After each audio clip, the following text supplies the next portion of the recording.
Censorship বা হচ্ছে একটা সমাজের বিধিনিষেধ কেমন হওয়া উচিত। দেখেন, সক্রেটিস এই বিষয়টা নিয়ে ক্লিয়ার করেছেন, ক্লিয়ার সদাসাপটা কথা বলে দিয়েছেন যে একটা সমাজে প্রতিষ্ঠিত করতে গেলে, আদর্শ সমাজ গঠন করতে গেলে আমাদের কিছু বিধিনিষেধের মধ্য দিয়ে চলতে হবে, বিধিনিষেধ তৈরি করতে হবে। সমাজে যে যেভাবে চায় তাকে সেভাবে চলতে দেওয়া যাবে না। এটা আবার কেমন?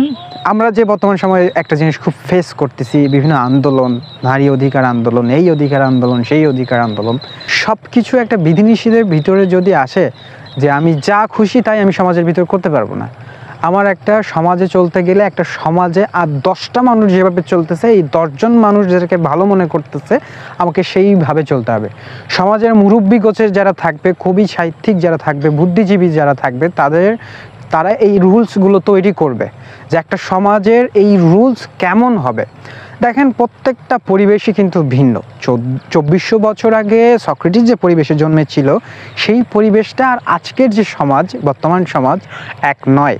তো এখনও কিন্তু বুদ্ধিজীবী হারিয়ে যায়নি, কবি সাহিত্যিক হারিয়ে যায়নি, একটা সমাজ চালানোর মতন দক্ষ মানুষ কিন্তু হারিয়ে যায়নি। ঠিক আছে?